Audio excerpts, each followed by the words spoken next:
Hi guys and welcome back to another episode of What If Naruto Was OP. I wanna thank everyone for tuning in for this video. I'll start posting more to What If Deku Had World Crimson remake soon in a possible Dragon Ball series. Like and subscribe to my channel so you're here the next time I post a new video. I might have messed up the chapters as well, but let's get on with it. Episode 3. Naruto vs Rock Lee, 6 Gates vs Ultra Instinct. The day of the third stage of the Chunin exams had arrived. Naruto stepped into the massive coliseum, taking in the thunderous cheers of the gathered crowd. Citizens from all over the village had come to witness the prowess of the next generation of shinobi. Above the coliseum, a special room housed the Hokage, the Kazekage, and other influential figures, all present to evaluate the genins and determine who was worthy of advancing to Chunin rank. Naruto glanced up at them but refused to let their presence unnerve him. He knew his strength and was confident in his abilities, especially with the techniques he had mastered through his rigorous training. Among the matches, his upcoming fight with Rock Lee was the one on everyone's mind. Naruto was excited but also prepared to showcase his full potential. As the matches progressed as expected, the moment everyone had been waiting for finally arrived: Naruto vs Rock Lee. Both fighters made their way to the arena, their steps steady and their expressions resolute. The crowd erupted into cheers as they stood face to face. "Let the battle begin," announced the referee. Rock Lee, the taijutsu prodigy, wasted no time and charged at Naruto. His fists flew in a relentless barrage, which Naruto countered with swift blocks and calculated movements. Despite his efforts, some punches slipped through, leaving their mark. Naruto noted Lee's remarkable improvement since their last encounter. The exchange grew more intense, with both fighters landing blows simultaneously. Naruto's timeskip allowed him to deliver a sharp punch to Lee's face, but he received a powerful kick in return. The crowd watched in awe as the two combatants seemed evenly matched. "They're incredible," Ino said, her eyes wide. "Yeah," Sakura replied, sitting beside her. "But Naruto has to have a plan up his sleeve. He always does." After a prolonged exchange, the two fighters paused, catching their breath while maintaining their fighting stances. "You've improved a lot," Naruto remarked. "Those weights you're wearing must be holding you back." Lee smiled, acknowledging Naruto's observation. Without a word, he knelt down and removed the weights concealed under his pants. The heavy objects crashed to the ground, creating massive craters and kicking up clouds of dust. Naruto grinned, shrugging off his long black trench coat, which was similarly weighted. The audience gasped as both fighters prepared to unleash their full power. "Round 2, Naruto said confidently. The two dashed at each other with such speed that only afterimages remained for the crowd to see. Their strikes collided with such force that shockwaves rippled through the arena. Blow after blow, they tested each other's limits, their movements growing faster and more precise. Naruto could feel himself adapting to Lee's style thanks to his rigorous training with the angel. He hadn't even needed to rely on his timeskip fully. This fight was far too exhilarating to cut corners. Naruto dodged a kick and countered with a powerful punch to Lee's back, sending him skidding across the ground. The crowd roared as Lee quickly recovered, his determined eyes meeting Naruto's. "I'm impressed," Naruto said, adjusting his stance. "You've worked hard to get this strong." "I train in silence so I can surpass my limits in the light of day," Lee replied. With a resolute smile, Naruto nodded, appreciating Lee's dedication. "Got any other moves up your sleeve?" Lee hesitated but then smiled. "Do you know about the 8 Gates, Naruto?" Naruto's eyes narrowed. He had heard of the forbidden technique but had never seen it in action. He encouraged Lee to show him everything, promising not to hold back either. Kakashi, watching from the stands, frowned. "The 8 Gates? That's dangerous, especially for someone so young." "It may be risky," Gai-sensei countered, "but Lee has worked harder than anyone else to master taijutsu. He's earned the right to show the fruits of his labor." Lee crossed his arms, summoning a whirlwind of energy around him. A green aura erupted from his body, the sheer force of it making the crowd uneasy. Even Naruto felt the weight of Lee's power. Naruto closed his eyes and began to meditate, his energy building within him. A blinding geyser of silvery blue light erupted from his body, its intensity shaking the arena. When the light faded, Naruto stood surrounded by a radiant aura, sparkling with energy that felt both divine and overwhelming. "Those kids are insane," Kankura muttered, struggling to stay on her feet under the immense pressure. Even the Hokage stood in awe, shielding himself from the gusts of power emanating from the arena. Naruto and Lee locked eyes, their determination unwavering. "The real battle begins now," Naruto declared. Lee nodded, and the two launched at each other with renewed intensity. Their first clash sent shockwaves rippling throughout the Colosseum. The audience could only watch in stunned silence as the two shinobi exchanged blow after blow, each attack more ferocious than the last. Their movements were a blur, their strength seemingly limitless. Naruto's time skip gave him an edge in dodging Lee's attacks, but Lee's relentless determination forced Naruto to stay sharp. Neither fighter backed down, their shared respect and rivalry pushing them to new heights. As their battle raged on, the crowd couldn't help but feel they were witnessing history, a clash between two warriors destined for greatness. Naruto and Rock Lee continued their ferocious exchange of blows, their movements a blur to all but the most skilled observers. Each clash of fists and feet sent shockwaves rippling across the arena, forcing the crowd to shield themselves from the sheer force of their strikes. Lee pushed forward with his newfound speed and strength from unlocking the 8 gates, his punches coming at Naruto in rapid, unpredictable patterns. Naruto dodged expertly, the training he received from the angel allowing him to stay one step ahead. But Lee wasn't letting up. "You're amazing, Lee," Naruto said, sidestepping a powerful kick. "But you'll need to push even harder to beat me." Lee didn't respond with words. Instead, he pivoted, spinning low to deliver a sweeping kick. Naruto jumped to evade it, but the movement was a feint.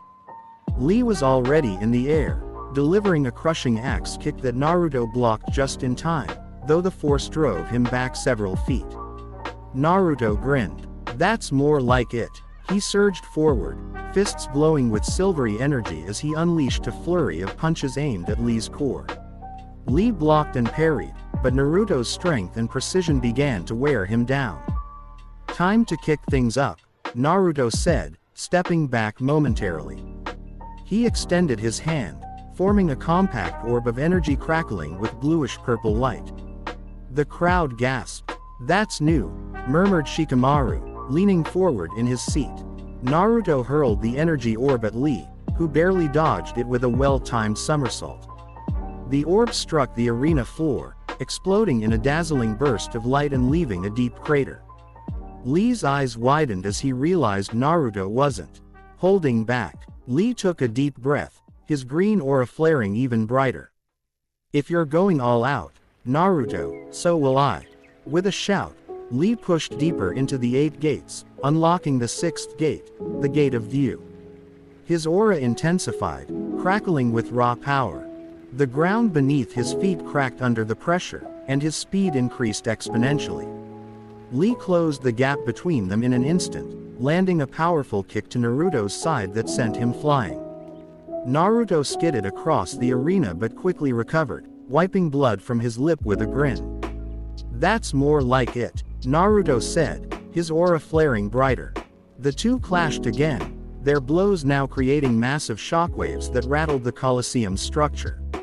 Naruto began incorporating his time skip more frequently, appearing behind Lee to deliver punches and kicks that barely missed.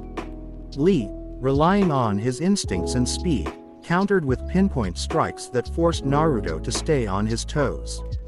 "I haven't had this much fun in a fight in ages," Naruto admitted as he blocked a powerful strike from Lee. "You're pushing me to my limits, Naruto," Lee replied, his voice filled with determination. Naruto suddenly leapt back, creating distance. He began to gather energy in both hands, a brilliant orb forming in each. The crowd gasped as the two orbs merged into a larger sphere radiating blinding light. "This is your last chance, Lee. Show me everything you've got," Naruto shouted, the massive energy sphere growing brighter in his hands. Lee clenched his fists, his green aura surging to its peak. He planted his feet firmly and launched himself forward, his speed breaking the sound barrier as he prepared to strike Naruto head-on. The arena seemed to hold its breath as the two warriors hurtled toward each other, their respective attacks colliding in an explosion of light and energy that consumed the battlefield. The crowd shielded their eyes as the arena shook violently, debris flying in all directions. When the dust settled, Naruto and Lee were both standing, breathing heavily but smiling at each other. The arena floor was cracked and scorched, a testament to the power they had unleashed. "I didn't expect this to be so close," Naruto admitted, wiping sweat from his brow. "You've pushed me farther than I thought possible," Lee replied, his body trembling from the strain of the 8 gates. The referee stepped forward cautiously, unsure of what to declare as the crowd erupted into cheers. Though neither had fallen, the fight had undoubtedly become the most memorable match of the tournament. "Winner or not," Naruto said, extending a hand to Lee, "you've earned my respect." Lee took his hand with a proud smile. "The feeling is mutual, Naruto." As they both exited the arena to thunderous applause, it was clear to everyone present that these two were destined for greatness. Naruto and Rock Lee left the battle arena together, their bodies battered but their spirits burning brighter than ever. The crowd's cheers echoed throughout the Colosseum, a testament to the unforgettable battle they had just witnessed. In the stands, the Hokage and Kazage exchanged glances, their expressions reflecting both awe and deliberation. "These two are remarkable," the Kazage said, his voice tinged with admiration. "Naruto Uzumaki possesses extraordinary versatility, and Rock Lee's tenacity is nothing short of legendary. Both are worthy of being considered for Chunin rank." The Hokage nodded but remained silent, his eyes following the two fighters as they disappeared into the tunnel leading to the waiting area. As Naruto and Lee walked, the sound of their labored breathing filled the corridor. Both were silent, each reflecting on the intensity of the battle. Finally, Lee broke the quiet. "Thank you, Naruto," he said, his voice steady despite his exhaustion. "You've shown me the value of perseverance and growth. Fighting you reminded me why I push myself every day." Naruto grinned, his usual carefree demeanor returning. "Same here, Lee. You're one of the strongest opponents I've ever faced. I'll need to step up my game if I want to keep up with you next time." They paused at the entrance to the waiting area, where the other genin awaited their matches. All eyes turned to them, and for a moment, there was only silence. Then, Shikamaru let out a low whistle. "You two just raised the bar for everyone," he said, his tone laced with a mix of annoyance and respect. Ino and Sakura rushed over, concern written across their faces. "Are you guys okay?" Sakura asked, examining Naruto's bruises. "We're fine," Naruto said with a grin, waving off her concern. "Just a little sore, that's all." Lee nodded, his resolve unshaken despite his visible injuries. A warrior's spirit shines brightest in the face of adversity. "This is nothing." Ino rolled her eyes. "You guys are impossible." As the dust settled on the arena floor and the next matches began to unfold, the Hokage gathered the attending Kage and senior ninja in a private observation chamber above the Colosseum. Their expressions were thoughtful, each silently replaying the incredible battle between Naruto and Rock Lee. The Kage broke the silence first. "Both of those boys displayed incredible skill and determination. But we must decide a winner for the match. It's clear that Naruto had the upper hand in strategy and adaptability. His ability to control the fight's pace is a testament to his potential as a ninja." The Hokage nodded, stroking his beard. Indeed, Naruto's combination of raw power, creativity, and composure under pressure was remarkable. Rock Lee, however, demonstrated a mastery of taijutsu that few at his age, or rank, could ever hope to achieve. and the astounding power and control over the 8 gates. It's even more amazing that someone could open 6 of them with pure willpower. Gai-sensei stepped forward, his hands clenched tightly. Lord Hokage, I must speak on behalf of my student. Rock Lee has proven himself time and again as a shinobi who defies all odds. His dedication and perseverance deserve recognition, even if he did not emerge as the winner today. The Hokage raised a hand, silencing the murmurs around the room. Rest assured, Gai, we recognize Lee's extraordinary efforts. While Naruto moves forward in the tournament, I believe Rock Lee has already proven himself deserving of the Chunin rank. Gai's eyes widened, his emotions threatening to spill over. Thank you, Lord Hokage. The Kazekage nodded in agreement. A wise decision. The boy's resilience and skill under pressure are qualities of a true leader. The Hokage turned his gaze back to the arena. Naruto Uzumaki, too, has shown the qualities of a Chunin. But his journey is not yet complete.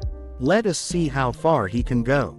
Back in the waiting area, Naruto leaned against the wall, watching as Gaara's opponent struggled to land a single hit against the Sand Ninja.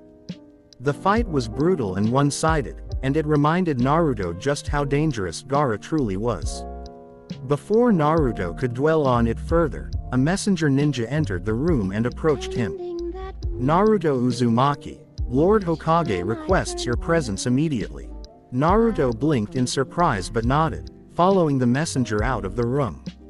He glanced back at Lee, who was being tended to by the medics, and gave him a thumbs up. See you soon, Lee. In the Hokage's chamber, Naruto stood before the gathered Kage and high-ranking shinobi. He felt their eyes on him, their scrutiny heavy, but he stood tall. Naruto Uzumaki, the Hokage began, his voice calm but commanding. Your performance in the battle against Rock Lee was exceptional. Your growth, creativity, and resilience have not gone unnoticed. Naruto nodded, his expression serious. Thank you, Lord Hokage. The Hokage continued. After careful deliberation, we have decided that you will advance to the next round of the Chunin exams. However, I want you to know that regardless of the tournament's outcome, you have proven yourself to be a worthy contender for the Chunin rank. Naruto's eyes widened slightly, and he couldn't help the small smile that crept onto his face. I'll do my best to keep proving it, Lord Hokage. The Hokage nodded. We also wish to inform you that Rock Lee, despite his loss, has been promoted to Chunin for his extraordinary efforts and dedication. His contributions to the Leaf Village cannot be overlooked. Naruto grinned. That's awesome. Lee deserves it. He's incredible. The Kazekage chuckled. You're both incredible, boy. Now go and prepare. The road ahead will only get tougher. Naruto bowed respectfully before leaving the chamber, his determination burning brighter than ever. He had made it through one of the most challenging fights of his life, but he knew the journey wasn't over. With Gaara looming as a potential opponent, Naruto was ready to face whatever came next. Let's see how far I can go, he muttered to himself, his fists tightening with resolve. Outside the arena, a group of sound ninja waited in the shadows, their eyes fixed on the stadium. They seemed poised for a coordinated attack, their movements calculated and precise. Meanwhile, Gai-sensei and Kakashi stood at the ready, noticing the nearby presence of the Anbu Black Ops. Their guarded expressions hinted at the unease they felt as the tension in the air thickened. Inside the stadium's hospital, Naruto and Rock Lee were being treated for their injuries. Despite their battered appearances, both were determined to recover and support their allies. As they rested, the next match commenced in the main arena, Shikamaru Nara versus Temari of the Sand. Temari stepped into the ring confidently, her fan slung across her shoulder. A smirk played on her lips as she studied her opponent. Shikamaru, on the other hand, sauntered forward with his usual slouch, a look of reluctant determination on his face. Though he wasn't particularly invested in winning, he saw this as an opportunity to test the skills he'd picked up during his training with Naruto. The proctor signaled the start of the match. Temari immediately opened her fan, unleashing a gust of wind to gauge Shikamaru's reaction. He sidestepped effortlessly, his eyes scanning the battlefield. He reached into his arsenal of newly learned abilities, creating a single shadow clone. The clone darted toward Temari, zigzagging unpredictably to keep her guessing. Temari chuckled. "A shadow clone? You'll need more than that," she teased, swinging her fan again. The wind burst dispelled the clone, but Shikamaru had already moved, utilizing his substitution jutsu to evade her line of sight. Reappearing on the far side of the arena, he clasped his hands together, activating his shadow possession jutsu. Temari noticed his shadow creeping toward her and leapt back, flipping onto a raised platform for higher ground. "Predictable as ever, Shikamaru," she taunted, keeping her fan partially open for her next move. Shikamaru smirked, his mind racing. "You'd think so," he muttered, using a combination of quick footwork and his shadow to corral her movements. Suddenly, he formed a hand sign, gathering chakra in his palms. "Let's see how you handle this," he said, unleashing a blast of blue energy, his own adaptation of the Kamehameha. Temari's eyes widened as the energy waves surged toward her. She swung her fan with all her strength, creating a countercurrent of wind to disperse the attack. The collision of energy and wind created a shockwave that rippled through the arena, forcing both combatants to brace themselves. Shikamaru clicked his tongue. "So much for that. Guess I'll have to try something else," he murmured, already devising his next move. Temari, now slightly winded, narrowed her eyes. She wasn't about to let her guard down again. The crowd watched in awe as the battle unfolded, neither side willing to back down. Shikamaru stood silently, his hands in his pockets as he watched Temari struggle to get back on her feet. Dust and smoke from the aftermath of his Kamehameha attack lingered in the air, and the once confident Kunoichi was now visibly shaken. Her fan was damaged, her movements slower and labored. Yet, she still managed to rise, her eyes filled with defiance. "You're tougher than I expected," Shikamaru muttered, more to himself than to her. "Guess I can't let my guard down." Temari wiped a trickle of blood from her lip, forcing a weak smirk. "You think I'm going to back down after that? You'll have to try harder." Shikamaru sighed, his usual bored expression returning as he moved into position for his next move. "Man, what a hassle. Let's just wrap this up."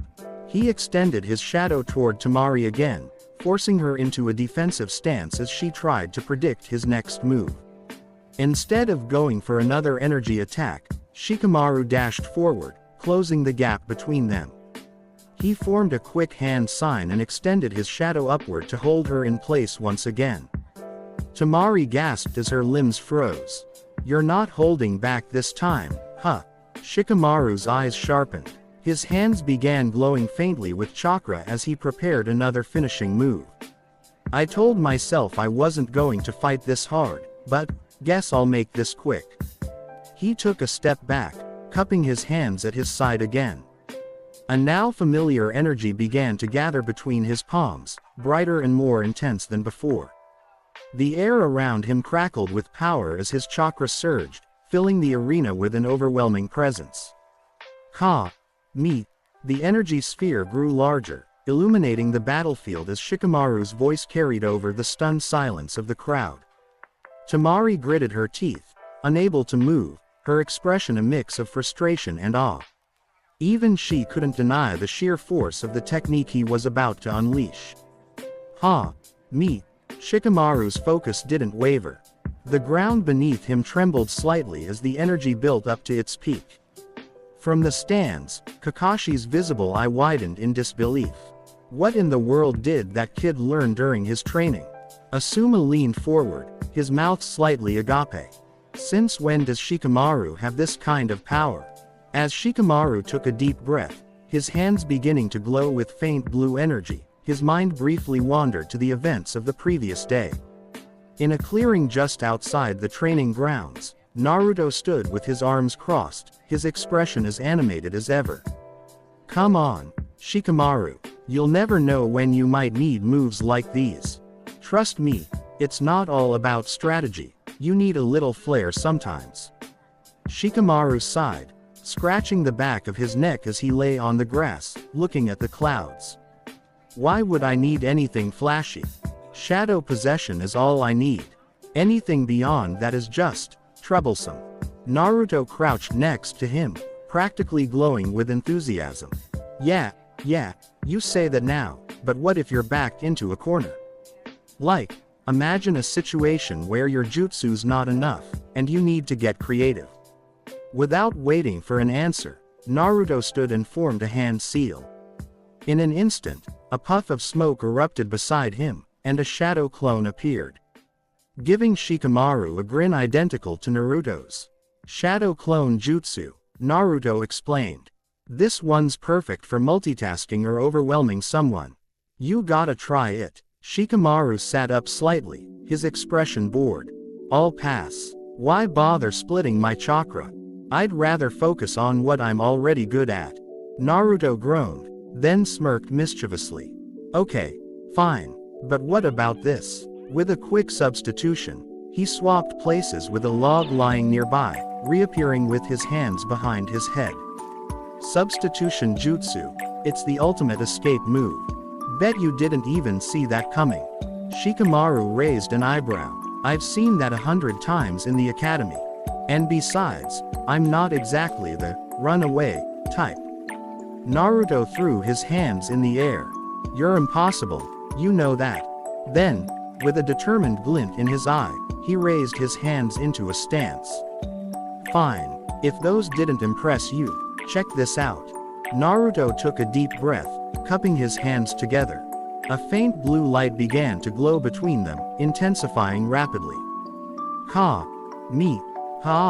Me. Shikamaru stared, his usual disinterest replaced with a hint of surprise.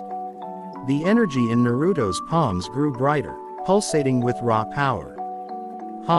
Naruto thrust his hands forward, releasing a beam of concentrated chakra that blasted a nearby boulder into pieces. He turned back to Shikamaru with a wide grin. What do you think of that? It's called the Kamehameha. Pretty awesome, right? Shikamaru lay back down, groaning. You really expect me to try that? It looks like it takes way too much effort. Besides, I don't have the chakra reserves for something so ridiculous. Naruto crossed his arms and huffed. Look, I get it, Mr. Lazy Genius. But just humor me, okay? You never know when a move like this could come in handy. And knowing you, you'd figure out some clever way to use it that I wouldn't even think of. Shikamaru glanced at him from the corner of his eye. TCH. Troublesome. Now, standing in the middle of the arena, Shikamaru smirked as he focused on the growing energy between his hands. He really is an idiot, Shikamaru muttered under his breath, but maybe he was right about this being useful. Tamari, still frozen in place by his shadow possession, struggled against the jutsu. What the heck is that? She demanded, her voice tinged with both surprise and frustration. Shikamaru exhaled slowly, the faint glow in his hands intensifying. I didn't want to use this, but you're not leaving me much of a choice. Let's see if this troublesome move actually works. For just a moment, Shikamaru almost heard Naruto's voice in his head. Told ya you'd use it. Shikamaru thrust his hands forward, releasing another massive wave of energy. The crowd erupted in gasps and cheers as the glowing beam tore through the air, heading straight for Tamari. The sheer force of the attack was undeniable, and Tamari braced herself as it struck her head-on. The explosion sent a shockwave rippling through the arena, scattering debris and forcing the proctor to shield himself. When the dust finally settled, Tamari was on her knees, battered and exhausted. Her fan lay in pieces beside her, and her breaths came in shallow, labored gasps. She tried to stand but stumbled, barely able to remain conscious. Shikamaru approached her slowly, his expression unreadable. He stalked a few feet away, forming a single hand seal. His shadow crept toward Tamari, reaching her feet. She looked up at him, unable to move, as his shadow began to envelop hers completely. The audience held their breath. The proctor tensed, ready to intervene if necessary. But Shikamaru suddenly released the shadow and stepped back, shoving his hands into his pockets. "Nah," he muttered, turning on his heel. "I'm done." The proctor blinked in confusion. "Excuse me, I give up," Shikamaru said casually, walking away without looking back. "I already proved my point. There's no need to keep fighting." Tamari stared at him, her vision swimming as she processed his words. "You're giving up," she managed to whisper, her voice hoarse. Kakashi and Asuma exchanged stunned glances from the stands. "Did he just say he's giving up?" Asuma asked, his tone incredulous. Kakashi leaned back, resting his chin on his hand. After pulling off that, "It doesn't make any sense." As Shikamaru left the battlefield, he muttered under his breath, "What a drag, this tournament is way too much effort." The proctor finally shook off his disbelief and raised his hand. "Tamari is the winner by forfeit." The crowd erupted into confused murmurs and scattered applause, unsure of what to make of the turn of events. Naruto, watching from the hospital window with Rock Lee, burst into laughter. "That's Shikamaru for you," Naruto said, grinning. "Pulls off something crazy, then quits because it's too much work." Lee, his eyes shining with admiration, clenched his fist. Shikamaru's resolve to stop fighting after proving himself is inspiring. Such discipline. Tamari, still kneeling in the dirt, let out a weak laugh as she watched Shikamaru disappear into the hallway. What a strange guy. As Naruto watched Shikamaru's fight finished, his eyes sparkled with a mix of pride and admiration. He couldn't help but notice how Shikamaru had managed to blend his intelligence with the deadly power of the techniques Naruto had taught him. It was a rare sight. Shikamaru had always been a laid-back, strategic thinker, but seeing him adopt the mindset of a fighter, an assassin even, was impressive. "That's exactly what I taught him," Naruto muttered under his breath, arms crossed and leaning against the hospital window. His eyes followed Shikamaru's every move as he prepared for the final blow. The way he thinks, the way he plans, it's like he's studying his opponent like a target. He's fighting with the mindset of an assassin, just like I always do. Rock Lee, standing beside Naruto, watched intently. His eyes were wide with respect as he observed Shikamaru's approach. "Naruto, that technique, it's amazing. I can see how Shikamaru uses strategy and precision, just like you. It's almost like he's thinking 2 steps ahead, calculating everything." Naruto nodded, a small grin tugging at his lips. "Yeah, that's exactly it. Shikamaru's always been a thinker. But what you don't see in that fight is the mindset behind it. That's where the real power is. He's not just fighting to win. He's fighting to destroy. And to do that, you have to think like an assassin. Ruthless, cold, always going for the kill." Lee blinked, surprised. "An assassin? That's quite a dangerous mindset. But if I could fight like that, with that same deadly precision, I could become stronger, right?" Naruto turned to Lee, his expression serious. "Lee, you could learn to fight like that, but it's not the right style for you. You've got the heart of a warrior who fights for others, and that's something Shikamaru and I don't always have. We fight for ourselves, first and foremost." Lee frowned, trying to understand. "But I want to become as strong as possible. I want to fight with that same cold precision. Don't you think that would help me protect everyone, to be the best I can be?" Naruto's eyes softened slightly as he turned to Lee.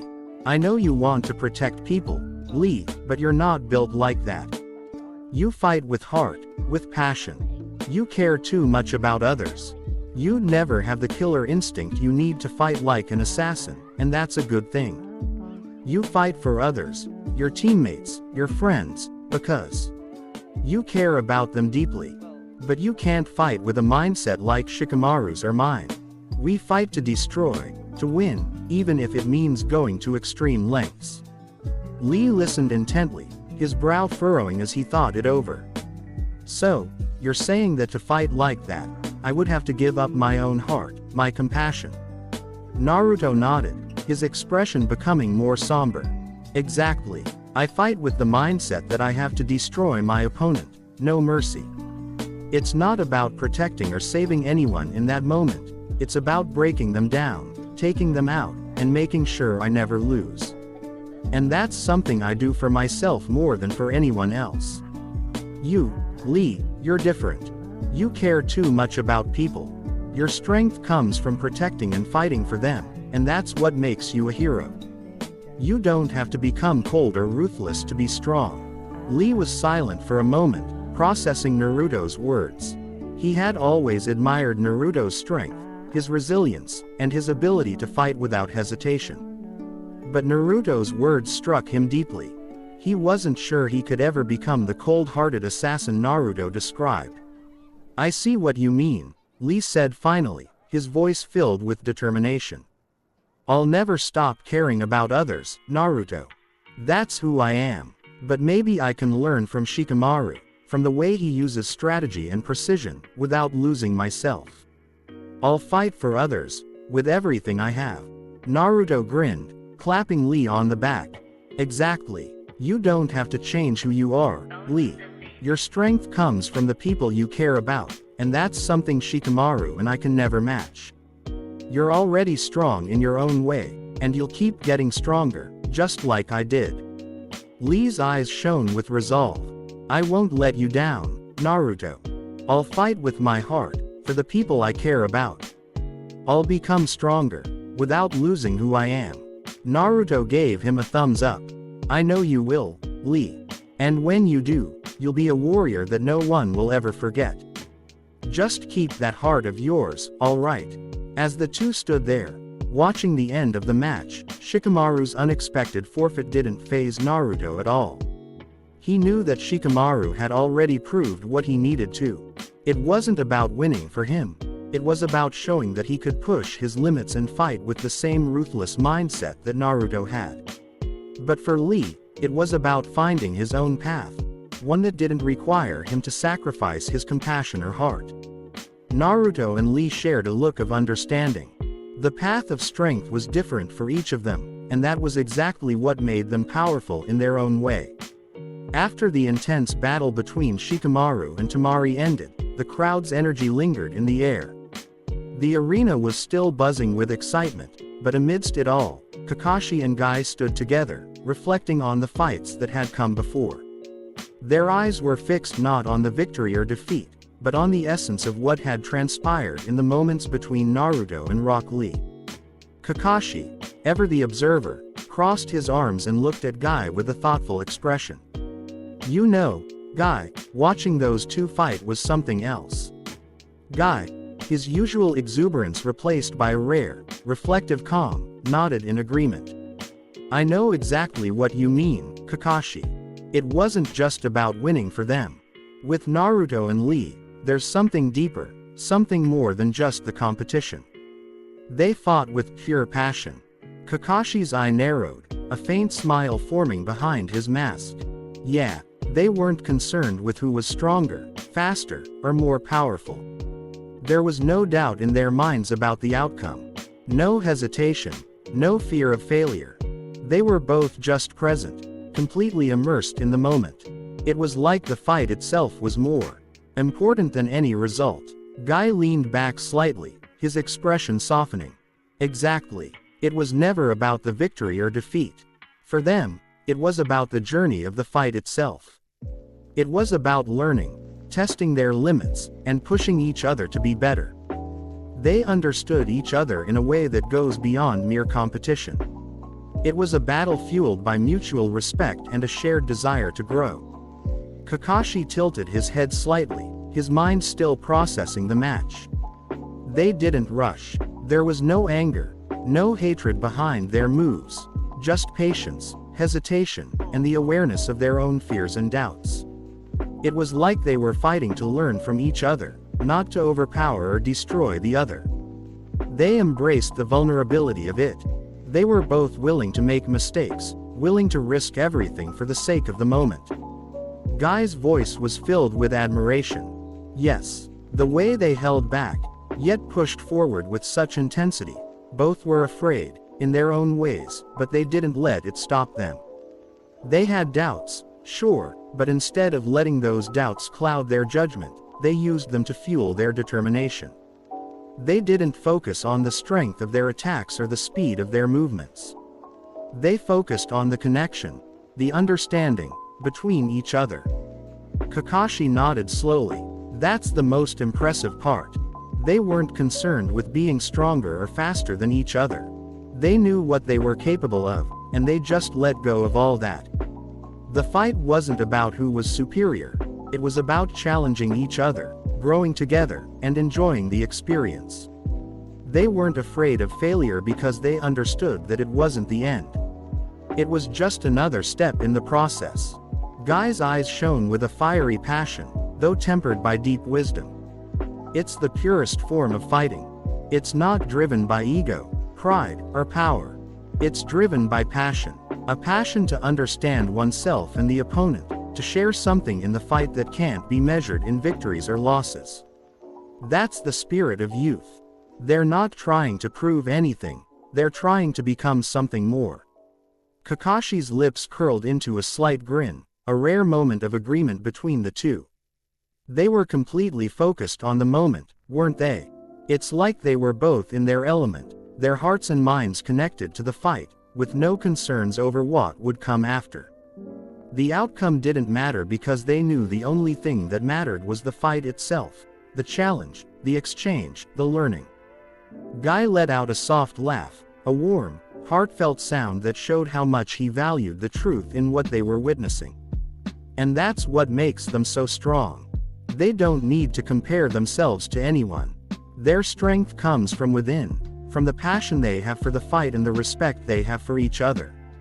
No matter what happens, they'll always be stronger because of it. Kakashi turned his gaze back to the arena, where Naruto and Lee were watching from the sidelines, their expressions filled with contentment and understanding.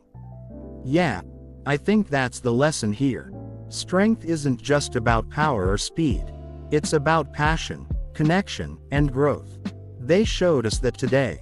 Guy clapped Kakashi on the back, a rare warmth in his eyes. You're right, Kakashi. They've learned something we all need to remember. Kakashi gave a small, approving nod.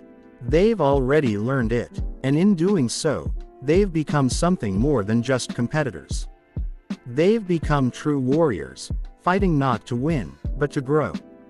As they stood side by side, watching Naruto and Lee share a quiet moment of camaraderie, it became clear to them both that the true spirit of the fight lay not in the battle itself, but in the mutual understanding, respect, and passion shared between warriors who were willing to give everything for the sake of the moment. As Kakashi and Guy continued to reflect on the passion behind Naruto and Rock Lee's fight, a sudden explosion shattered the moment. The ground trembled beneath their feet, and the entire arena shook as a blinding light flashed in the distance. Before they could react, an eerie silence descended upon the village. The sound of hurried footsteps echoed as the village's alarm bells rang loudly in the distance.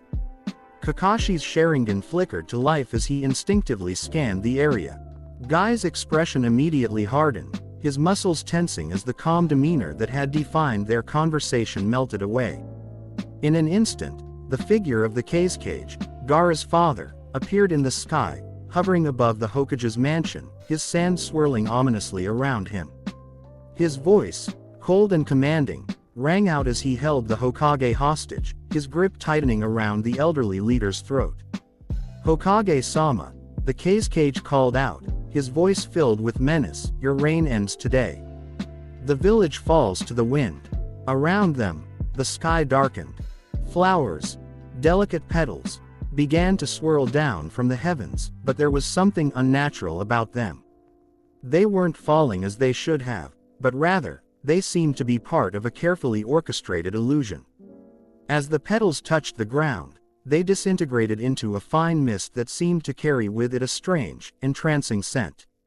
The fragrance was sweet but carried an undertone of something sinister, as if it were meant to lull the senses and weaken the mind. Kakashi's eye narrowed. This isn't right. We're under a genjutsu. Guy's expression turned grim. The flowers, they're a distraction. We've been trapped. His fists clenched, his body tense with the urge to fight, but he held back. The genjutsu was more dangerous than just a mere trick. It wasn't just an illusion, it was designed to incapacitate the mind. Kakashi quickly turned to Guy, his voice low but urgent. We need to break the illusion before we do anything. It's not just the village that's in danger. The Hokage is being held hostage, and the cage is behind this. Guy nodded, his usual enthusiasm replaced with a quiet intensity.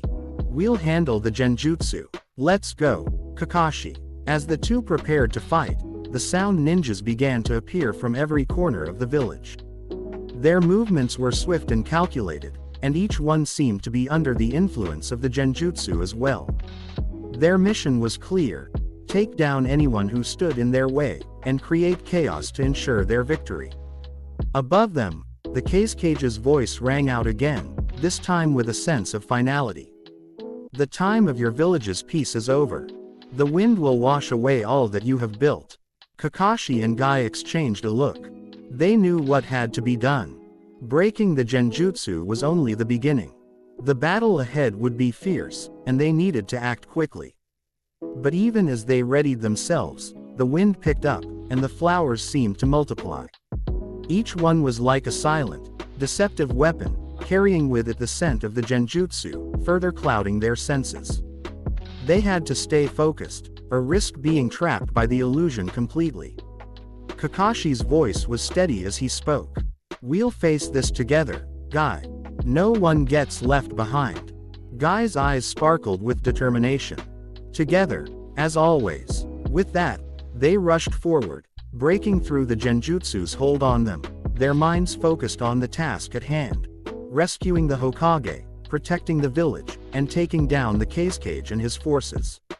But as they moved, the sound ninjas closed in, and the true test of their strength and resolve was about to begin. As the battle raged on outside the arena, Kakashi and Guy found themselves holding off a relentless wave of sound ninja.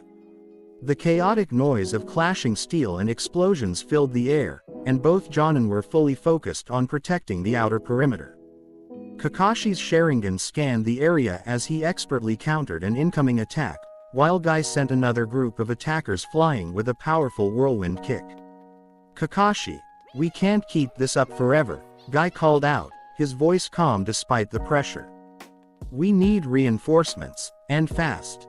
Before Kakashi could reply, a sudden burst of mist rolled into the battlefield, chilling the air and obscuring their vision. Both men tensed, ready for another wave of enemies. But instead of more attackers, a graceful figure emerged from the fog. Haku. Kakashi's voice betrayed his shock. The figure stepped closer, and sure enough, it was Haku. Dressed in a sleek black outfit and moving with deadly precision, she carried an air of quiet determination. Her long dark hair, loosely tied, swayed as she stopped in front of them. Kakashi-sensei, she said, her voice calm but resolute. I was on my way to the tournament to watch Naruto, but I saw the attack. I couldn't just stand by. Kakashi stared at her, momentarily speechless. You've been in the hospital for a month, he finally said. Are you sure you're ready for this? I've had time to recover, Haku replied, meeting his gaze. And I've had time to think. I can't let this happen again, not when I can make a difference. Guy, meanwhile, raised an eyebrow as he glanced between Kakashi and Haku. A friend of yours, Kakashi. And who might this youthful ally be? Haku, Kakashi said, still processing her sudden appearance. She's exceptionally skilled, and apparently back on the battlefield. Guy gave Haku a beaming smile and a thumbs up. Ah, a new ally in the flames of youth. Wonderful. I'm Guy, and I look forward to seeing what you can do. Haku inclined her head respectfully. It's an honor to fight alongside you, Guy-sensei. I'll do my best to support you both. Without further delay, Haku formed a series of hand seals, and the air around them grew colder. Glittering shards of ice materialized and floated around her like an elegant but deadly dance. The next wave of sound ninja charged in, but Haku moved like a shadow, her ice needles striking with pinpoint accuracy. One attacker lunged at Guy, kunai in hand. Before Guy could react, an ice mirror appeared between them, and Haku stepped out of it, intercepting the strike with a perfectly placed needle that disarmed the enemy. Guy blinked in surprise, then grinned. Incredible. Such precision and elegance. Kakashi, why didn't you tell me you had such talented friends? Because I didn't expect her to show up in the middle of this mess, Kakashi muttered, though his tone held a note of appreciation. Haku, meanwhile, turned to the two Jonin. There are more sound ninja approaching from the west. I can hold them off while you regroup with the others. Kakashi frowned, his Sharingan focusing on her. Are you sure you're up for this? Haku nodded firmly. I've made my decision. I won't stand by while others fight. Not anymore. Kakashi gave her a brief nod of approval. Just be careful. You've been through enough already. With that, Haku moved swiftly toward the western flank, her ice mirrors forming a protective barrier that allowed Kakashi and Guy to push further into the battlefield. As Guy dispatched another group of attackers, he looked over at Kakashi, grinning. She's impressive. I see why you've kept her a secret. Kakashi shook his head, his expression unreadable. She wasn't supposed to be here. But I can't deny, she's more than capable. As the battle continued, Haku's presence proved invaluable. Her ice techniques turned the tide in their favor, and her determination inspired those around her. Despite the chaos, Kakashi couldn't help but feel a glimmer of hope. With allies like Haku by their side, they might just have a chance to turn this invasion around. Before the attack, Naruto and Rock Lee were escorted to the hospital to be evaluated for injuries after their intense battle. Despite being thoroughly checked, no injuries were found. They were simply exhausted from the fight. Naruto turned to Rock Lee with a smile. Great job, Rock Lee, you advanced to Chunin, he said proudly. Thanks, Naruto. You're quite strong, but next time, I'll be ready to take you down, Rock Lee replied with his characteristic enthusiasm. Meanwhile, Kankura and Gaara were in conversation with a fellow Leaf Ninja, who was briefing them on preparations for an imminent attack. Outside the stadium, numerous ninjas were lying in wait, ready to strike at the signal. Among the infiltrators within the stadium was Kabuto, disguised as a doctor. He had already subdued Kiba and Akamaru after the dog nearly exposed him. Hinata, too, had been taken to the medical area under his ruse. As Kabuto's plan unfolded, he cast a powerful genjutsu over the tournament audience, immobilizing them. From the Hokage's vantage point, the Cage initiated the attack by triggering a smoke bomb. Chaos erupted as sound ninjas poured into the stadium. Farther away, more sound ninjas gathered around summoning scrolls, preparing to unleash giant snakes upon Konoha. In the midst of this turmoil, the Hokage sought a peaceful resolution, but the Cage harbored no such intentions. His sole focus was death and destruction. Removing his disguise, the Cage revealed his true identity, Orochimaru, the Hokage's former student, now a deadly adversary. Naruto's perspective. Naruto and Rock Lee heard the distant rumble of an explosion. What the hell was that? Naruto exclaimed. Though fatigued, the two sprang into action, heading toward the source of the commotion. A plume of smoke rose from the Hokage's location, signaling the use of a smoke bomb. Let's tackle this together, Naruto, no matter what it is, Rock Lee declared. Naruto nodded, and the duo rushed forward, finding Kakashi and Guy-sensei surrounded by sound ninjas. Nearby, they spotted a glowing, impenetrable barrier. Inside, the Hokage and Orochimaru were locked in combat. Despite their fatigue, Naruto and Rock Lee waded through the enemy ranks with coordinated precision. Their teamwork proved formidable as they fought their way toward Kakashi. Along the way, Naruto noticed the tournament spectators had fallen unconscious. This has to be a genjutsu, he thought grimly. Kakashi-sensei, what's going on? Naruto asked upon reaching him. Sound ninjas are attacking the village, Kakashi explained. But that's not the worst of it. Sasuke left to confront Gaara and the Sand siblings, and Shikamaru and Sakura have gone after her. You need to catch up to them and ensure their safety. Rock Lee will stay here to help us hold off the attackers. Naruto activated his chakra sense, pinpointing faint energy signatures moving farther away. He noticed a breach in the stadium walls and immediately gave chase. As he ran, he sensed several hostile chakras closing in on his teammates. Determined to intervene, Naruto focused his chakra into his time skip ability *, using techniques like jump spike and time leap to rapidly close the gap. Spotting one of the sound ninjas ahead, Naruto leapt with all his might, landing a devastating punch on his target, who was sent flying through a tree and onto the ground. It's the kid from the exams. Take him out, one of the 5 sound ninjas shouted. Naruto knew conserving energy was critical. He couldn't afford to waste chakra on flashy moves. Relying on his hand-to-hand combat skills, he braced himself for a grueling fight. Outnumbered and low on stamina, Naruto understood the challenge ahead, but he also knew he had no choice but to protect his allies. The remaining 4 sound ninjas spread out, encircling Naruto. Each of them radiated a dangerous confidence, and their coordinated movements made it clear they weren't ordinary enemies. Naruto clenched his fists, keeping his breathing steady. I can't waste energy. Focus. One at a time. Asterisk. The first sound ninja lunged at him from the left, swinging a pair of kunai.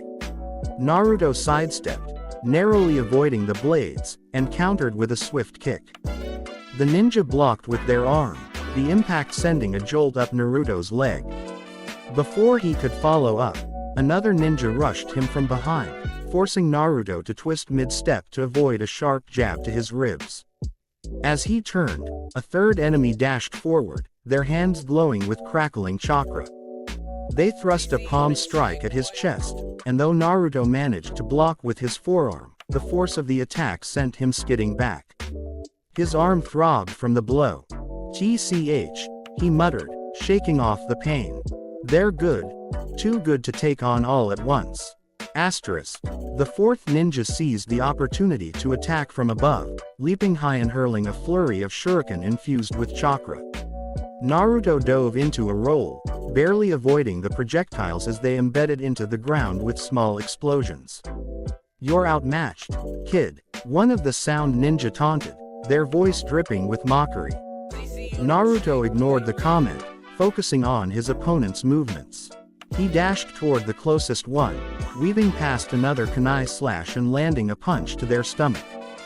The hit was solid, but before he could capitalize, another ninja struck from the side, landing a kick to his ribs that sent him staggering. Pain flared, but Naruto gritted his teeth. "I've been through worse." He steadied himself, ducking just in time as another attack grazed past his head.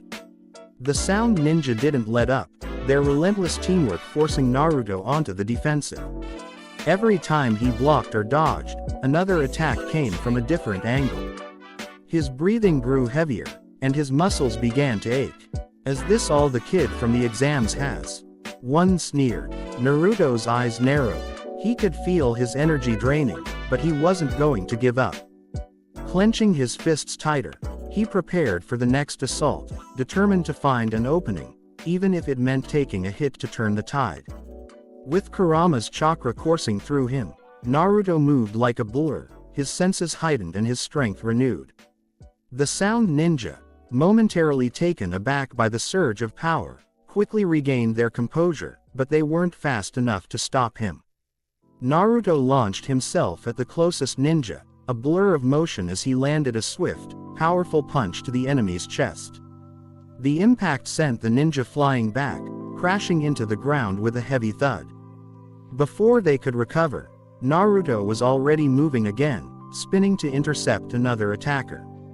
The second ninja attempted to strike with a kunai, but Naruto easily sidestepped, grabbing the weapon mid-swing and twisting it from their hand. He then spun the ninja around, using them as a human shield against the third sound ninja's oncoming attack. The fourth ninja tried to sneak up from behind, but Naruto's enhanced senses allowed him to detect the movement. He spun, slamming his elbow into the oncoming attacker's face with a sickening crunch. "You've got guts, I'll give you that," one of the remaining ninja spat, his voice laced with annoyance. They were beginning to realize they weren't facing the same kid from the exams anymore. Naruto didn't waste a second. With his body fueled by Kurama's chakra, he exploded into action. The next moment, he was in the air, launching a rapid series of punches and kicks, each one faster and more powerful than the last.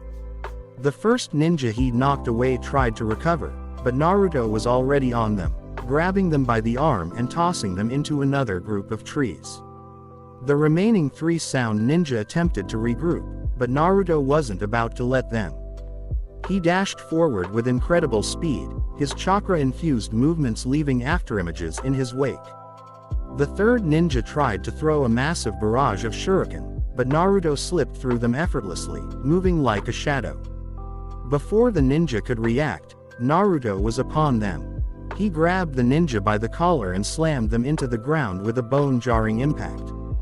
The last two remaining sound ninjas hesitated, seeing the destruction Naruto had wrought in mere moments. "You're not dealing with a kid anymore," Naruto said, his voice cold and filled with the weight of his newfound power. "I'm done holding back." With that, he pushed forward again, his chakra flaring as he closed the distance. The two remaining ninja tried to strike at once, but Naruto was faster. He dodged and blocked each attack, landing a devastating punch to one and kicking the other in the chest with enough force to send them tumbling through the air. The final ninja, panting heavily and seeing his comrades defeated, turned to flee. But Naruto wasn't about to let them escape. With a burst of speed, he appeared in front of the retreating ninja, his eyes burning with resolve. "Not so fast," Naruto said, his voice unwavering. He raised his fist, a swirling mass of Kurama's chakra gathering around his hand. "This ends now." With a final, crushing blow, Naruto sent the last ninja flying backward, their bodies slamming against a tree before falling limp to the ground. The fight was over. Breathing heavily, Naruto took a moment to let the adrenaline fade. The warmth of Kurama's chakra still pulsed through him, but he could feel the toll it was taking. "I don't know how long I can keep this up," he thought, but for now, he had won.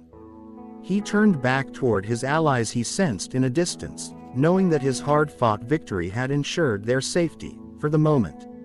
Naruto moved through the forest with renewed purpose, his senses sharpened by the lingering effects of Kurama's chakra. The scent of scorched wood and blood hung in the air, a grim reminder of what he had just done.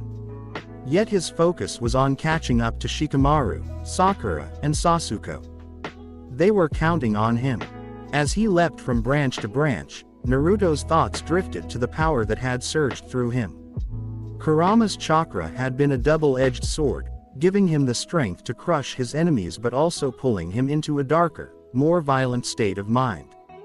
The way he had fought, how far he had gone, it unsettled him. "That wasn't me," he thought, his fists clenching as he landed on a thick tree branch. "Kurama's power made me stronger, but I lost control. I could feel it, like I wanted to keep fighting, keep breaking them until there was nothing left." He shook his head, trying to banish the memory. But another thought crept in, one that brought a sense of peace amidst the chaos. Vados. Her power was unlike Kurama's. When he connected with her presence, everything about him felt different, calm, focused, tranquil. She was like the eye of a storm, a force that balanced the raging chaos within him. With Vados's power, he felt in control, as though he could rise above the violence without losing himself to it. "Kurama gives me the fire to win," Naruto thought, his pace slowing as he reflected. "But Vados gives me the clarity to see why I'm fighting in the first place. Without her, I'd just be a weapon. With her, I'm something more." The contrast between the two powers tugged at him. He couldn't deny that Kurama's chakra had saved his life and allowed him to protect those he cared about. But it also made him question whether he could trust himself. What if there came a time when he couldn't pull back? When the bloodlust became too strong? I can't let that happen, he resolved silently. Kurama's power is part of me, but I have to master it, just like I have to master Vados's. They're both parts of who I am now. And if I don't find balance, I'll lose myself. Naruto landed on another branch, spotting faint chakra signatures in the distance.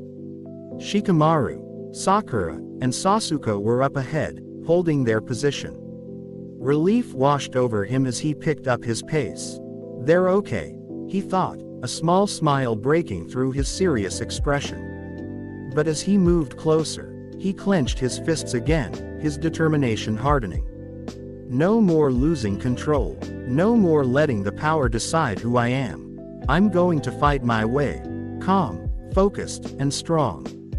For them, for me. With that resolve, Naruto continued forward, ready to reunite with his team and face whatever came next. Naruto moved through the forest with renewed purpose, his senses sharpened by the lingering effects of Kurama's chakra. The scent of scorched wood and blood hung in the air, a grim reminder of what he had just done. Yet his focus was on catching up to Shikamaru, Sakura, and Sasuke. They were counting on him. As he leapt from branch to branch, Naruto's thoughts drifted to the power that had surged through him. Kurama's chakra had been a double-edged sword, giving him the strength to crush his enemies but also pulling him into a darker, more violent state of mind. The way he had fought, how far he had gone, it unsettled him. That wasn't me, he thought, his fists clenching as he landed on a thick tree branch. Kurama's power made me stronger, but I lost control. I could feel it, like I wanted to keep fighting, keep breaking them until there was nothing left. He shook his head, trying to banish the memory. But another thought crept in, one that brought a sense of peace amidst the chaos. Vados. Her power was unlike Kurama's. When he connected with her presence, everything about him felt different, calm, focused, tranquil. She was like the eye of a storm, a force that balanced the raging chaos within him. With Vados's power, he felt in control, as though he could rise above the violence without losing himself to it. Kurama gives me the fire to win, Naruto thought, his pace slowing as he reflected. But Vados gives me the clarity to see why I'm fighting in the first place. Without her, I'd just be a weapon. With her, I'm something more. The contrast between the two powers tugged at him. He couldn't deny that Kurama's chakra had saved his life and allowed him to protect those he cared about. But it also made him question whether he could trust himself. What if there came a time when he couldn't pull back? When the bloodlust became too strong? I can't let that happen, he resolved silently. Kurama's power is part of me, but I have to master it, just like I have to master Vados's. They're both parts of who I am now. And if I don't find balance, I'll lose myself. Naruto landed on another branch, spotting faint chakra signatures in the distance. Shikamaru, Sakura, and Sasuke were up ahead, holding their position. Relief washed over him as he picked up his pace. They're okay, he thought, a small smile breaking through his serious expression. But as he moved closer, he clenched his fists again, his determination hardening. No more losing control, no more letting the power decide who I am. I'm going to fight my way, calm, focused, and strong. For them, for me. With that resolve, Naruto continued forward, ready to reunite with his team and face whatever came next. Shikamaru skidded to a halt in the dense forest, his sharp mind racing as the four enemy ninjas closed in. Sakura and Pakken were just ahead, their breaths ragged as they tried to put distance between themselves and the pursuers. Go, Shikamaru ordered, his voice low but firm. I'll hold them off. Sakura hesitated, clutching her kunai tightly. But, no arguments, he barked, his usual laid-back demeanor replaced by cold resolve. You and Pakken are the mission now. I'll catch up. Reluctantly, Sakura nodded and grabbed Pakken's arm, pulling him further into the forest. Shikamaru turned his full attention to the approaching ninjas, his expression darkening. 4 of them. I've seen how they move. Skilled, but predictable. I can use that. The first ninja leapt at him from the side, a blade gleaming in their hand. Shikamaru sidestepped smoothly, grabbing the ninja's wrist and twisting it sharply. The blade fell from their grasp, and Shikamaru followed up with a brutal elbow strike to their temple, knocking them unconscious before they hit the ground. The second ninja wasn't far behind, thrusting a spear-like weapon at him. Shikamaru ducked low, letting the weapon sail over his head, and formed a quick hand seal. In a puff of smoke, the Shikamaru they'd been targeting vanished, replaced by a log split in 2. Substitution jutsu, one of the ninjas snarled, looking around. Shikamaru reappeared behind them, his hands glowing with chakra. Too slow. He unleashed a powerful blast of energy, Kamehameha, that sent the ninja flying into a tree, their body crumpling on impact. The remaining 2 ninjas were more cautious, circling him warily. Shikamaru smirked, wiping a bit of sweat from his brow. What's wrong? Scared of a guy outnumbered 4 to 1. One of the ninjas lunged, throwing a flurry of shuriken. Shikamaru leapt back, forming a hand seal midair. Shadow clone jutsu. 2 identical clones appeared beside him, charging forward to intercept the ninja. The clones engaged in close combat, their movements mirroring Shikamaru's as they blocked and countered the ninja's attacks. The distraction gave Shikamaru the opening he needed. He darted around the fray, closing in on the 4th ninja. This one was faster and more skilled, but Shikamaru's focus was razor sharp. He feinted left, forcing the ninja to commit to a block, then spun on his heel and delivered a devastating kick to their side.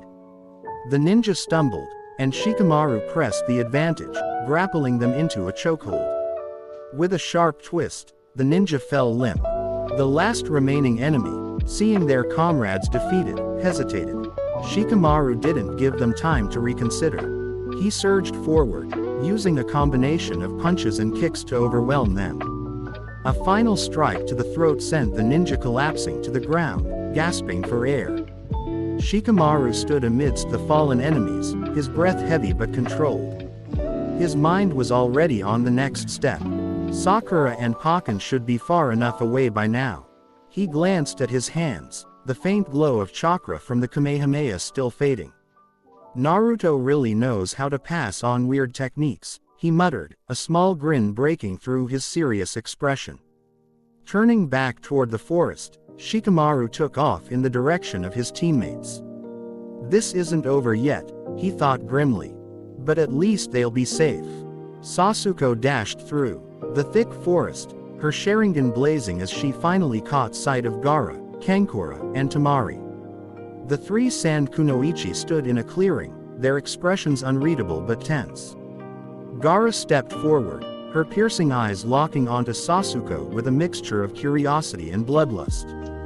You've been following us, Gaara said, her voice calm yet laced with menace. I can feel your hatred, your thirst for a fight. Let's see if you're worth my time. Sasuko narrowed her eyes but remained silent. Her Sharingan analyzed every movement, every flicker of chakra within Gaara. Kankura and Temari exchanged glances, clearly considering stepping in, but Gaara raised her hand to stop them. This is my fight, Gaara declared, her gourd shifting slightly as sand began to seep out, swirling ominously around her feet. Stay out of it. Temari hesitated. Gaara, are you sure? I said stay out. Gaara snapped, her calm demeanor cracking ever so slightly. Sasuko smirked, stepping forward. If you're that eager to lose, I'll be happy to oblige, she said coldly, activating her Sharingan fully. Gaara's sand surged forward like a living creature, aiming to ensnare Sasuko. But the Uchiha was ready. She leapt to the side, narrowly avoiding the sand's grasp, and launched a volley of shuriken infused with chakra to test Gaara's defenses. The sand shielded Gaara effortlessly, deflecting the projectiles with ease. Is that all? Gaara taunted, her sand striking out again, faster and more aggressive this time. Sasuke flipped backward, weaving hand seals midair. Fire style. Phoenix flower jutsu. She called, releasing a barrage of small, controlled fireballs toward Gaara. The fireballs collided with the sand, creating bursts of steam and smoke, but Gaara remained untouched. Her sand moved with precision, forming a protective dome around her while simultaneously lashing out toward Sasuke. "You can't break through my defense," Gaara said, her voice eerily calm. "Give up." Sasuke's smirk widened. "Defense is useless if I can outmaneuver you," she retorted, activating her Chidori. The crackling blue lightning engulfed her hand, illuminating the forest with its deadly glow. Gaara's eyes narrowed as Sasuke charged, her speed blinding.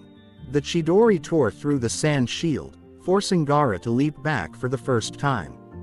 The sound of the lightning echoed through the clearing as Sasuke pressed her advantage. But Gaara wasn't done. She raised both hands, and the sand surged upward in a massive wave, towering above Sasuke.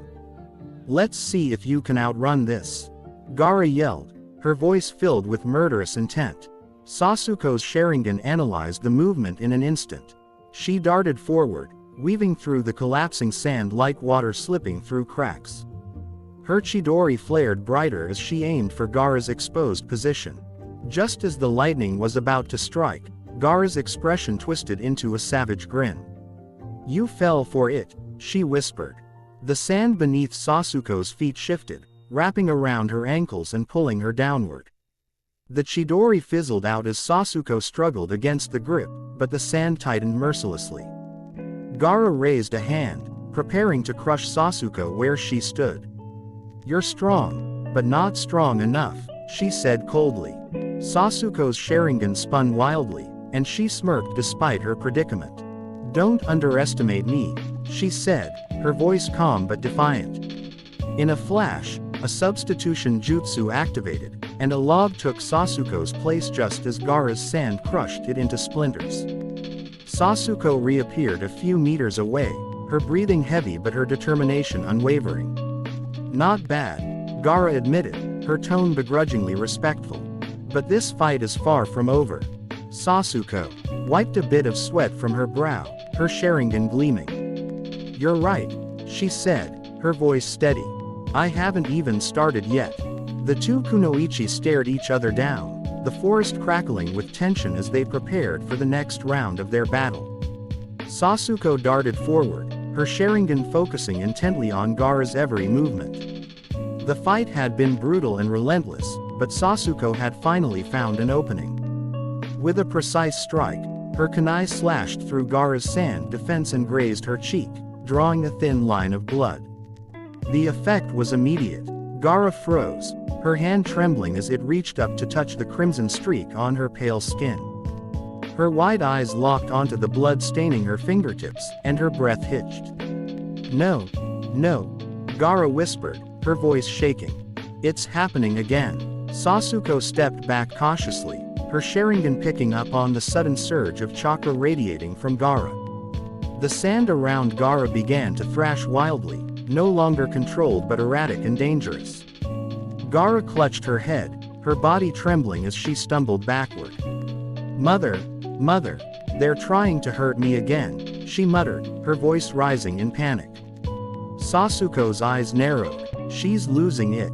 Whatever's inside her, it's starting to come out." Asterisk. The sand coiled around Gaara protectively, forming spikes and tendrils that lashed out in every direction. "They want to take you away from me, mother," she screamed, her voice now a mix of fear and rage. "But I won't let them." The air grew heavy, oppressive, as the monstrous chakra within Gaara began to seep out. Her pupils narrowed into slits, and her voice deepened unnaturally, carrying a guttural, inhuman tone. Sasuke braced herself, her Sharingan spinning faster as she tried to predict the sand's chaotic movements.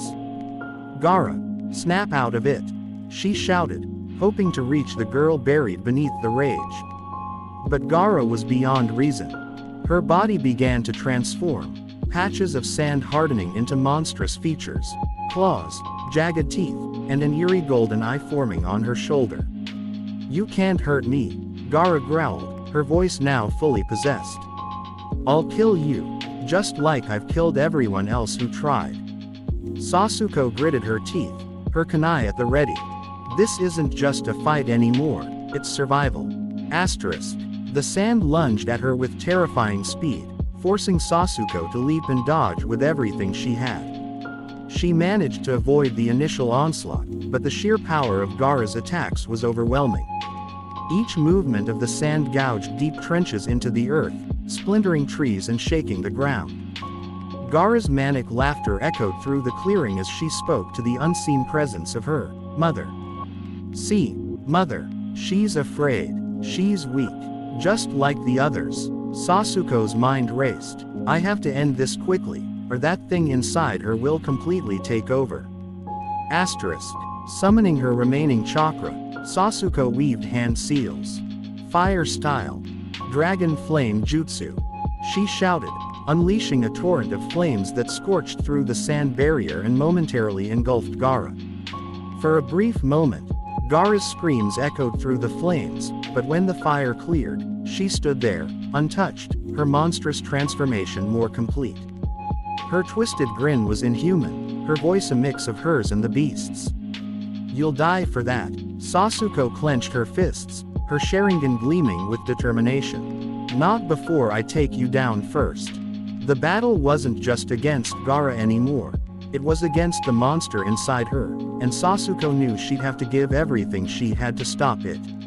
As Naruto sprinted through the dense forest, the oppressive weight of a massive chakra presence suddenly washed over him. He skidded to a halt, his senses on high alert as the air around him seemed to thrum with energy.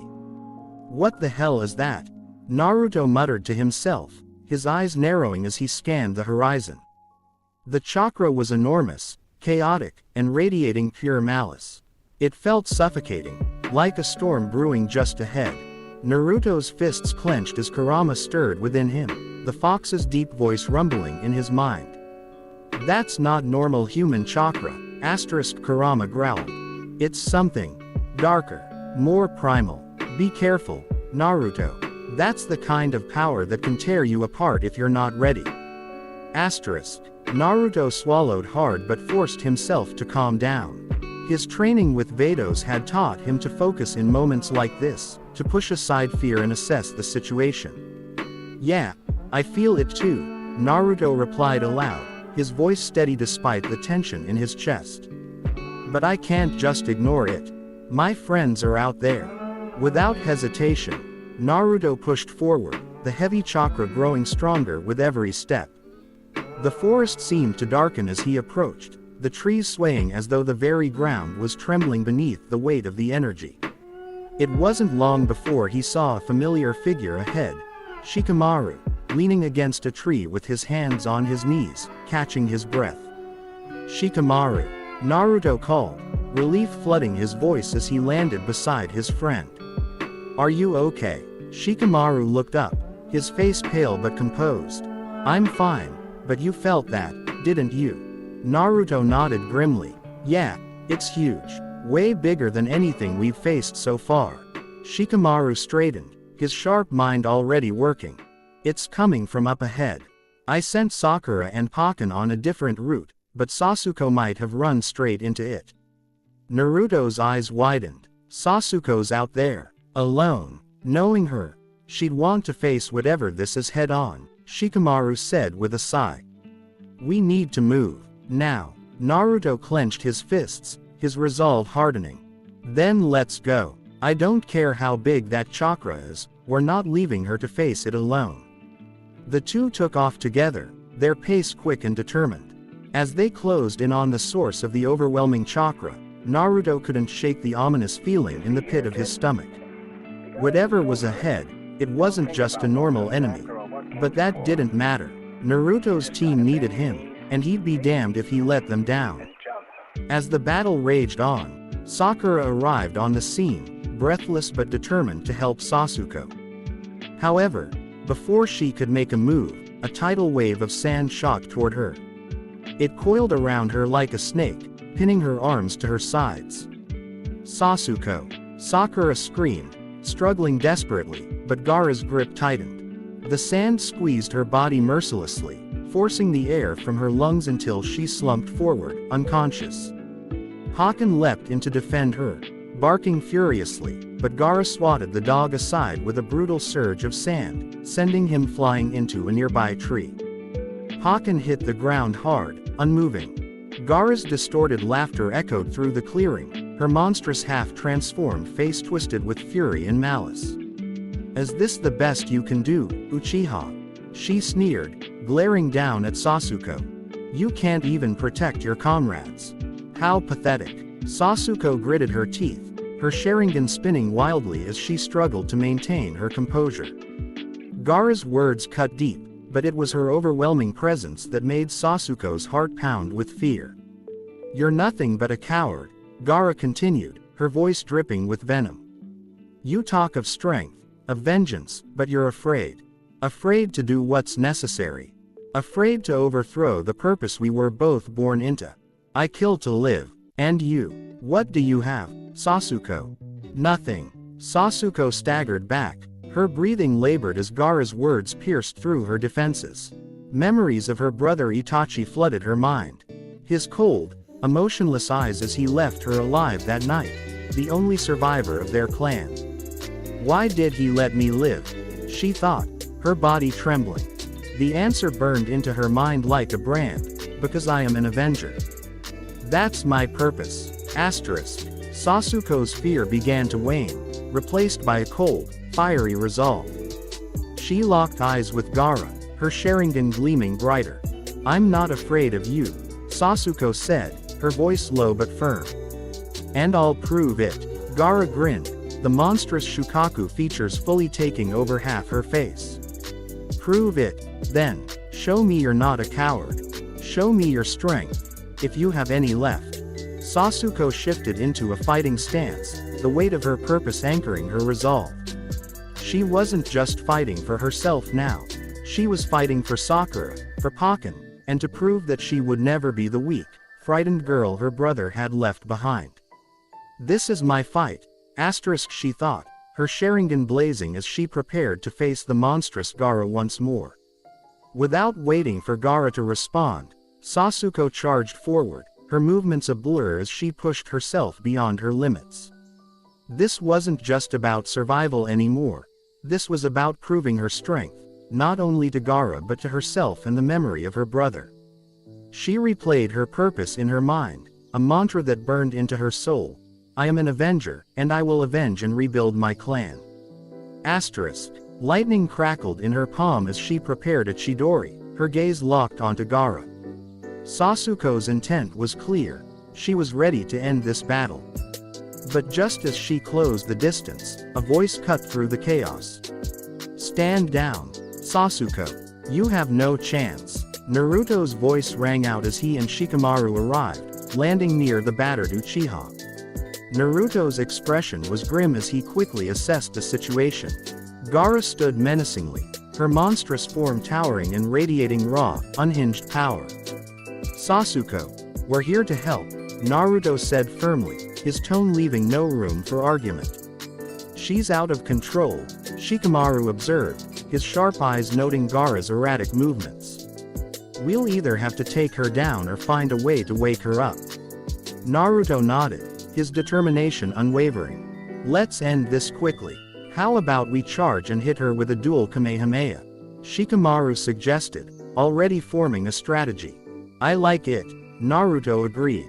As if responding to the threat, Gaara's monstrous form began to grow, sand spiraling around her like a vortex.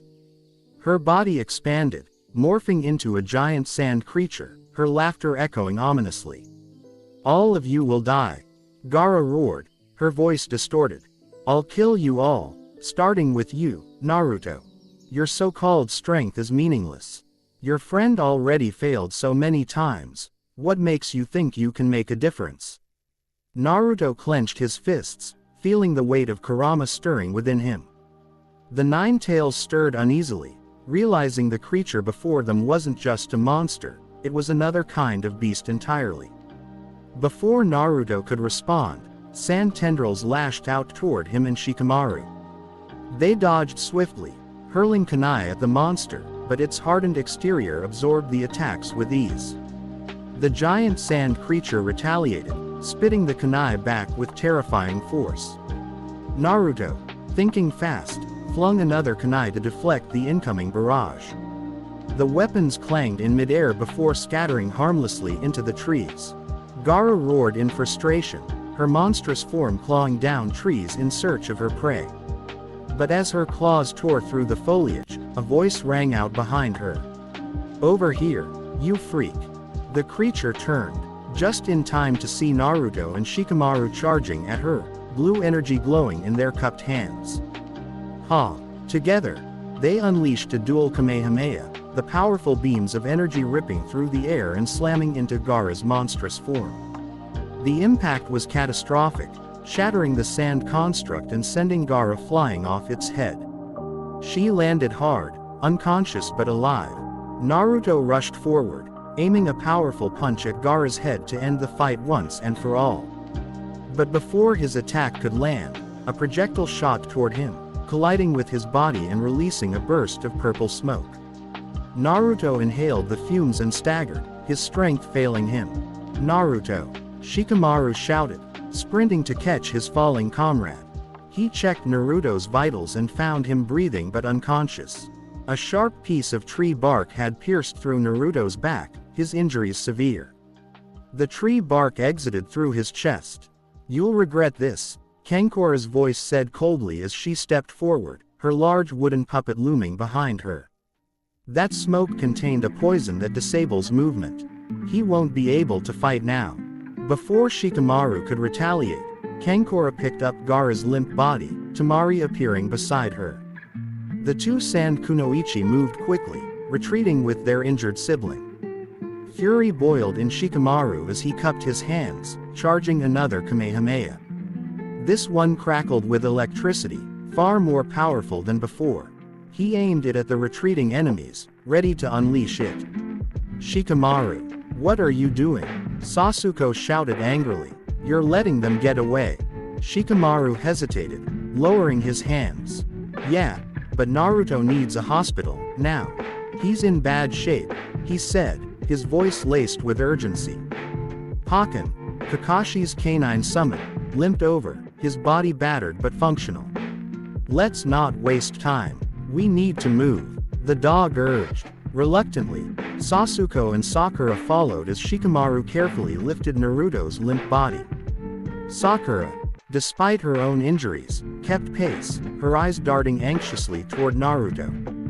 As they made their way back to the village, the weight of the battle and its consequences bore heavily on all of them.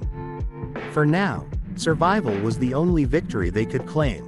The forest blurred past as the group raced toward the village, desperation spurring their every step. Hakken carried Naruto's limp body, his paws steady despite the urgency that hung like a weight over them. "Stay with us, Naruto," Sakura muttered, her hands glowing faintly as she pressed against the blood-soaked wound in his chest. Her healing jutsu stemmed some of the bleeding, but it was not enough to stop the damage caused by the tree bark that had pierced through his back, lung, and chest. As the hospital came into view, chaos greeted them. Civilians and shinobi alike were scattered around the entrance, some lying on stretchers, others crying out in pain. Medics rushed between patients, their frantic movements betraying the strain of an already overwhelmed facility. "We don't have time for this," Shikamaru growled, his sharp eyes scanning the scene. "Naruto's condition is critical. He needs surgery now." Sasuke didn't hesitate. She charged forward, forcing her way through the crowd. "Move out of the way," she barked, her commanding tone slicing through the noise like a kunai. Finally reaching the emergency ward, the group was met by a nurse who threw up her hands in frustration. "We're backed up. All operating rooms are full, and we have critical cases ahead of you. You'll have to wait." "Wait." Sakura's voice cracked as tears sprang to her eyes. "He'll die if we wait. He's bleeding out, and his lung is punctured." "I'm sorry," the nurse said firmly, "but we're at capacity." "This isn't just anyone," Sakura screamed, her voice trembling with fury. "This is Uzumaki Naruto. He's the only reason half this village is still standing after the attack. The nurse froze, the weight of the name hitting her like a physical blow. A senior medic nearby overheard and turned sharply toward the group. His expression darkened as he processed the situation. "Naruto Uzumaki?" he asked, his voice low but firm. He glanced at Naruto's pale, blood-soaked form and nodded grimly. "Prep OR3. We'll make it work." The stretcher was rushed down the crowded hallway as the team of medics scrambled to make space. Naruto's half-conscious eyes fluttered open for a brief moment, the fluorescent lights above blurring into streaks. A strange coldness settled over him, and his vision tilted as they turned a corner. Through an open door, he caught sight of something that made his breath hitch, the lifeless form of the third Hokage, covered by a blood-stained sheet. The sight pierced through the haze, and for a fleeting second, he thought he could hear the old man's voice in his mind. "Protect the village, Naruto. Protect the future." Naruto's fingers twitched weakly, but his body refused to respond. Darkness swept over him as the stretcher was wheeled into the operating room. Inside, the team worked with surgical precision despite the mounting pressure. The lead medic barked orders as assistants prepared Naruto's body. Tree bark lodged through the back, punctured the left lung, and exited through the chest. "Severe blood loss. We need to replace the damaged lung and begin a blood transfusion immediately." The room erupted into motion. Medics carefully began extracting the sharp fragments of bark embedded deep in Naruto's body. Chakra scalpels glowed as they sliced through tissue with precision, removing debris without causing further damage. Blood pooled on the table, and Naruto's breathing grew more ragged with each passing second. "He's coding," one medic shouted. "We need to start the transfusion now. Get the AB negative blood ready." The lead medic ordered. Assistants rushed to attach the IV lines, crimson life flowing into Naruto's veins as they worked to stabilize him. "We're not going to save the lung. It's too far gone," the lead medic muttered. "Get the donor lung prepped." As the damaged lung was carefully removed, the bleeding intensified. Medics sealed ruptured blood vessels with chakra-enhanced sutures, working against the clock. The donor lung was brought in, fresh from a recently deceased shinobi, and positioned carefully inside Naruto's chest cavity. "Begin the graft," the lead medic instructed. Chakra-infused hands worked in tandem to bond the new organ to Naruto's body. Slowly, the lung began to reinflate under the careful manipulation of a medic using a chakra-enhanced device. "Lung function stabilizing," another medic reported, relief clear in her voice. "Continue monitoring his vitals." The hours ticked by as the team repaired the rest of the damage, sealing smaller wounds and reinforcing the weakened chest cavity. When the final sutures were placed, the lead medic stepped back, exhaustion etched into their face. "He's stable. The lung transplant was successful, and the blood transfusion has brought his vitals back up, but the next 24 hours will be critical." Outside the operating room, Shikamaru paced in tense silence. Sasuke leaned against the wall, her expression as unreadable as ever. Sakura sat on the floor, her head in her hands, her blood-stained fingers trembling. When the door opened, the lead medic approached them. "He's alive," she said. "The surgery went well, but his recovery will take time. He's still sedated, and we'll need to monitor him closely for complications." Sakura let out a shaky sob of relief, tears streaming down her cheeks. Shikamaru exhaled heavily, running a hand through his hair. Sasuke's dark eyes flickered, her lips pressing into a tight line. "Good," she said quietly. "But this isn't over." The shadow of the attack that had nearly claimed Naruto's life lingered heavily in the air, a reminder that their fight was far from finished. Hours later, it was past midnight. The quiet hum of machines filled the dimly lit hospital room. Naruto lay motionless on the bed, his chest rising and falling in a shallow rhythm. Moonlight streamed through the window, casting pale silver light across his face. His bandaged body and pale complexion bore the evidence of his battle, yet even in rest, there was an undeniable resilience about him. The window creaked softly as it slid open, and Sasuke slipped inside, her movements as silent as a shadow. Her dark hair framed her piercing eyes, which softened slightly as they settled on Naruto's still form. For a moment, she stood by his bedside, her expression guarded but conflicted. "You idiot," she murmured, her voice barely audible over the faint beeping of the heart monitor. "Always running headfirst into danger. Always paying the price." Her hand trembled slightly as it hovered over his forehead, hesitant. Then, with deliberate care, she brushed a stray lock of blonde hair away from his face. Leaning down, she placed a soft kiss on his head, lingering just long enough for her walls to crack. "You mean more to me than you realize," she whispered, her voice wavering. "Don't die on me, Naruto. You're the only one who makes me feel less alone." Sasuke straightened, her stoic mask sliding back into place as she turned to leave. But before she could slip through the window, a faint sound caught her attention. The window creaked again. Someone else was coming. Her eyes narrowed as a figure appeared in the moonlit opening. Haku stepped gracefully into the room, her movements fluid and deliberate, as if part of the night itself. Sasuke immediately tensed, her hand darting to the hilt of her kunai. Her sharp gaze assessed the intruder, a girl with long, dark hair and an elegant, almost ethereal presence. But Sasuke's instinct screamed danger. "Who are you?" Sasuke demanded, her voice low but menacing. "If you're here to harm him, I'll end you." Haku raised her hand slowly, her calm demeanor unfaltering despite Sasuke's hostility.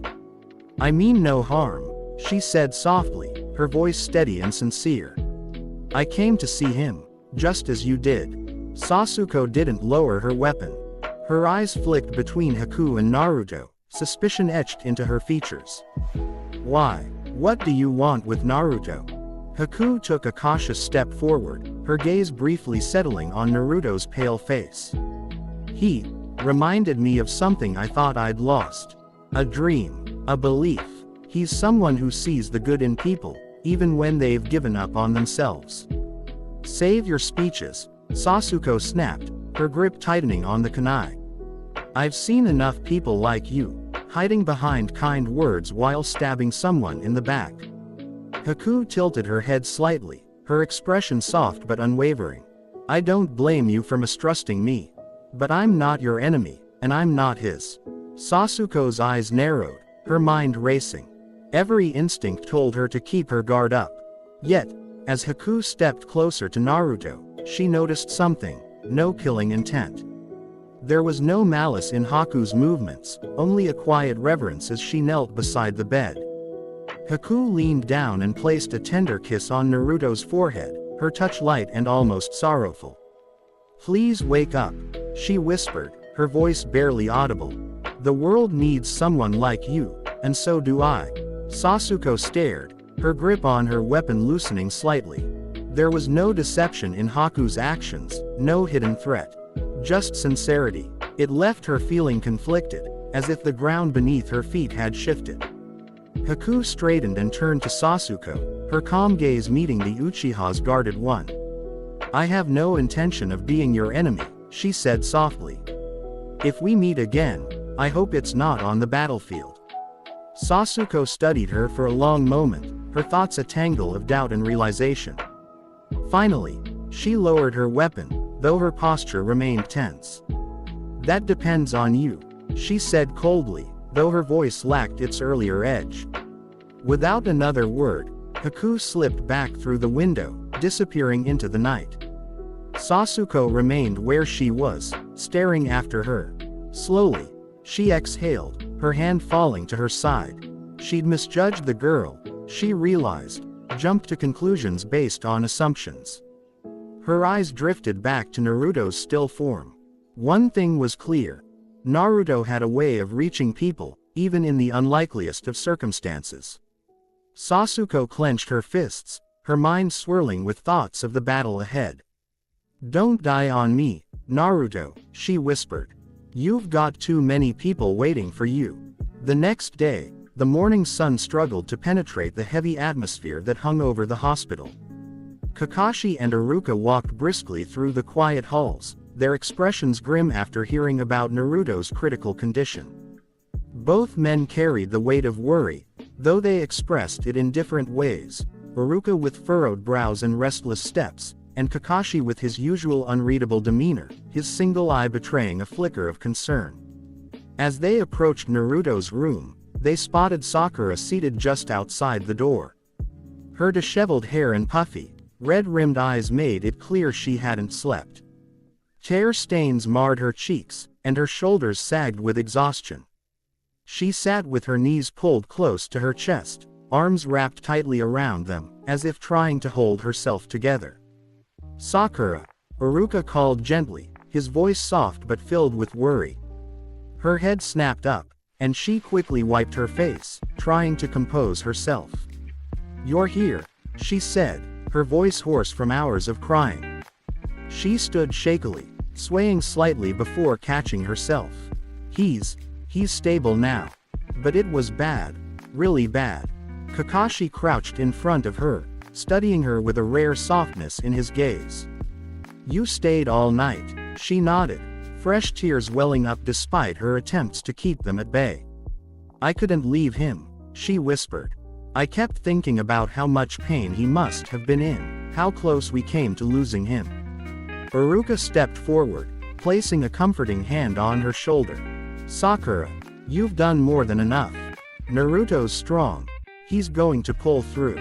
You should rest." She shook her head stubbornly, her hands clenching into fists.